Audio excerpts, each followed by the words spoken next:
খালেদা জিয়ার আত্মার মাগফিরাত কামনায় ইফতার ও দোয়া মাহফিলে প্রধান অতিথি হিসাবে উপস্থিত ছিলেন জনাব পারভেজ আহমেদ। গাজীপুরের কালিয়াকৈর পৌরসভার ৯ নম্বর ওয়ার্ড বিএনপি ও সহযোগী অঙ্গ সংগঠনের উদ্যোগে বিএনপি চেয়ারপারসন ও সাবেক প্রধানমন্ত্রী খালেদা জিয়ার আত্মার মাগফিরাত কামনায় এক ইফতার মাহফিল অনুষ্ঠিত হয়েছে। অনুষ্ঠানে প্রধান অতিথি হিসেবে উপস্থিত ছিলেন উপজেলা বিএনপির সাবেক সাধারণ সম্পাদক জনাব পারভেজ আহমেদ।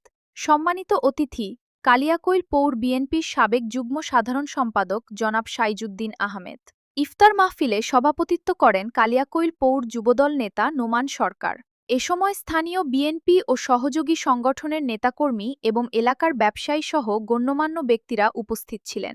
অনুষ্ঠানে প্রধান অতিথি বলেন, কালিয়াকৈরবাসী যে কোনো সেবার জন্য তাকে সবসময় পাশে পাবেন। বক্তারা মরহুমা খালেদা জিয়ার আত্মার মাগফিরাত কামনা করেন এবং তার রাজনৈতিক অবদান স্মরণ করেন। পরে দোয়া ও মোনাজাতের মাধ্যমে ইফতার মাহফিলের সমাপ্তি হয়।